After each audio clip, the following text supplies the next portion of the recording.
So hi everyone and welcome back to the next video on drawing in remote trainings. In this video we will take a closer look at the Autodesk Sketchbook Pro drawing tool, and I will also take the opportunity to share some tips and tricks with you which can help you to become faster in drawing. So first of all, let's take a look to the drawing environment. So when you open Sketchbook Pro, you will find some screen like this with the drawing area right in the middle. And here on the left side, you already have a selection of your favorite pencils and markers. You can configure your favorite pencils pretty simple by open the menu at the very right top of the screen. And here you can open, for example, a brush library. And this brush library offers you plenty of different pre-configured tools that you can simply drag and drop to your favorite tools. There is also an option available to open the Sketchbook Extras, and this gives you access to different collections of pencils created by various users. So I guess there should be some useful pencil for every one of you. The configuration of the individual pens tools can be accessed similar, so just by open the brush editor, which gives you some basic configuration possibilities, like for example to adjust the size, the flow of the pencil, or the wetness. In the advanced settings, you can find plenty of options, so I guess this should be, there should be something for everyone.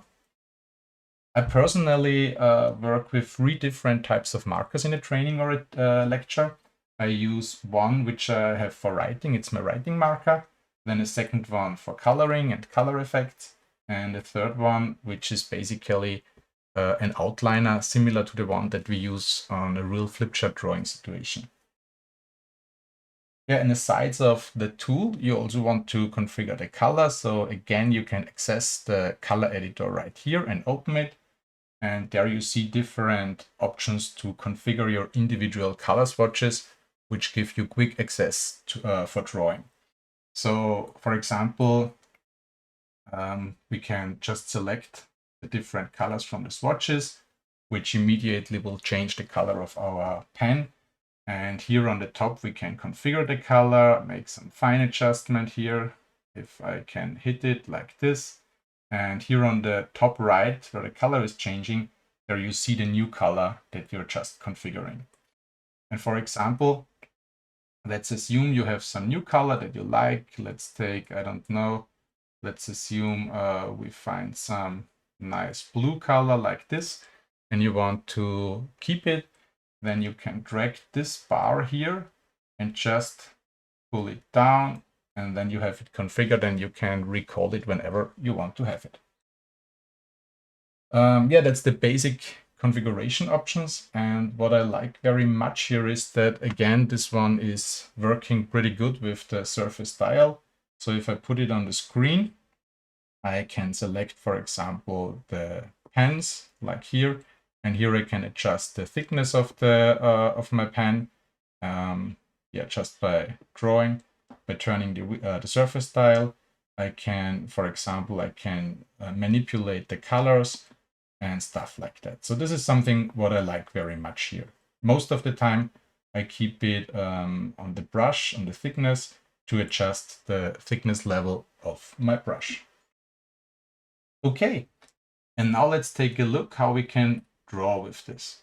So I will, sorry, I shouldn't close my color editor and my brush editor. So let's assume we want to draw a picture which could look, for example, like this. So I would like to have some diagram here in that way with 4 different areas which should express something like that. Okay, takes me some time and it doesn't look so nice. So now let's take a look how we can make it a little bit faster and a little bit more pretty. So I'm deleting everything here. And let's take a look what we can do here with this tool. So the first thing is, for making the diagram, we could work with the ruler that is offered. I can open it right on the top. And here I have a ruler. I can adjust the angle, and here I can make some more pretty diagram than the one I created before, like this. Okay.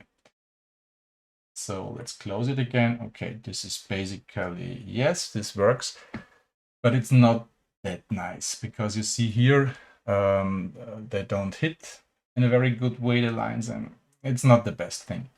So some option to be very quick here is, instead of using the ruler, what we could use is we could use the pre-configured shapes, like for example some rectangular, just create our rectangular element and delete all the things that we don't need, sorry, like this. And here we already have a very nice diagram. The next thing is we want to have our 4 areas in the diagram. So again, we could make use of the forms functionality, create our rectangular, and it's pretty fast. And as we want to have 4, what we could do now is we simply could take this one and copy it, because if I draw the next one, it's probably not in the same size and doesn't look so nice. So I could copy it. Here I can use the selection tool, which I use on a very frequent basis. This didn't work well. I use this one, and now I want to copy it. This is a little bit of confusing the first time, because simply hitting Ctrl+C, Ctrl+V doesn't work here. What we need to do here is we need to open the layers editor, because we also have different layers available here. And now we can use the copy function and we can paste it. And when we paste it, then basically a new layer is created. So this means that the old drawing and the new rectangular, they are located on a different layer, which sometimes can be useful, sometimes not. So the easiest way to bring them together now is to select the layer menu here and say merge all layers. And now everything is on one layer again. And I can select everything right here and I can move it around because it's all in one layer. That's an option that can work, so it's okay.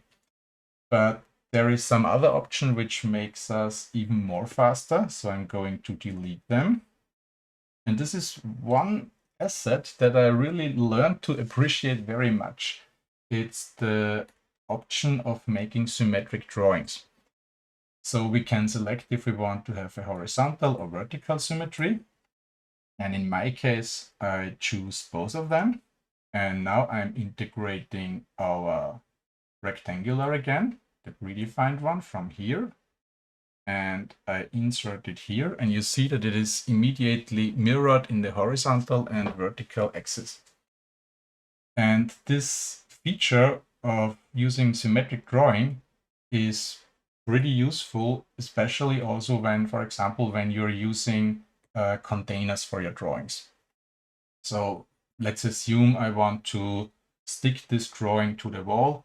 Then I probably would use some sticky tape like this. And let's put it to the wall. And you see we have already finished the picture closely. Yeah, then let's give it some color. So I'm using my color marker for that. I'm using some gray color for the shadow. I can select one. The size appears to be good. And now I'm only using the horizontal one, symmetry. And I already have my color here. And I only need to draw half the way. The rest is done automatically. So now let's use this one. Give it some color again here. And we also need the gray color down there for the shadow. And that's it. And this is already pretty fast. So now let's make it a little bit smaller and remove it. So again, I'm using my selection tool, which I use on a very frequent basis. And now I can adjust the size and move it, for example, over there. And we can integrate, I don't know, yeah, let's say we integrate some person again. I always integrate persons. And our person thinks that this is great. Sorry, wrong color. I have to choose, of course, the black color for my text. And let's say this is great.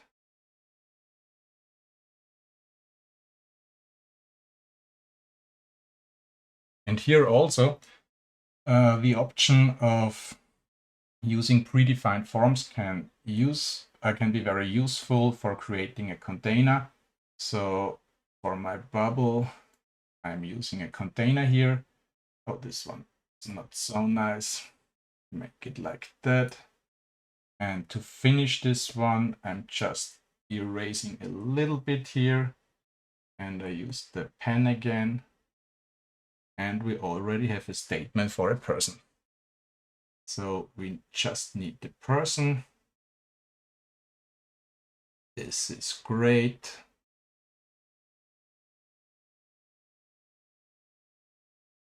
Oh, that's not a good person. No worry, you get the idea. Okay, some color for him. In the color marker here again, size looks good. And let's take some yellow for the person. Same thing here. A little bit of shadow is always a good idea. Let's give it the shadow. And maybe a little bit green for the floor, for the grass. And we have a person already there. Okay, so this is, yeah, you see it's pretty fast. And now we need some framing for our drawing. I did draw it a little bit too big. So no problem. Something what we can do here, but we cannot do on an on-site flip chart. So I just select it. I can resize it. And I don't know what shall we take as a frame. Maybe yeah, let's use a flip chart. Flip chart is cool. So a little bit thicker, black again. And let's say this is too big. Maybe this one. And let's say this is our flip chart. Flip chart is always a good frame because it's easy to draw, it's pretty fast, and it makes the picture look pretty complete. And so we already have the flip chart. Maybe some title. This is about complexity.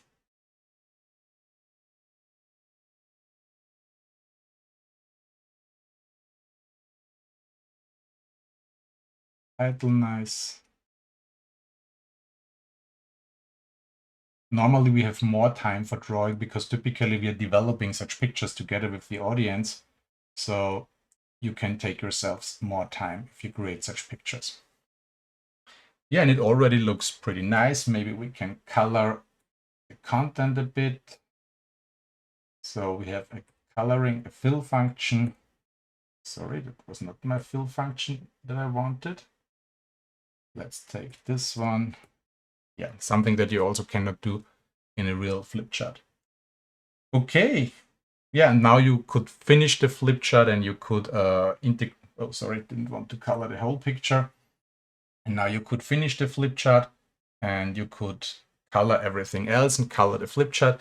But I think you have seen the basic functionalities and you have seen how fast we can be in drawing, and such pictures, they always look much more nice than just any ugly sketches.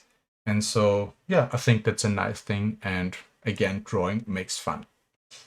So give it a try, download the program, experiment. There are plenty of tutorials out there, and have fun with drawing. And see you in the next video, where we will take a closer look on how to elaborate some more sophisticated content with not focusing on the prettiness of drawings, but focusing, for example, on mathematical elaborations. See you in the next video there.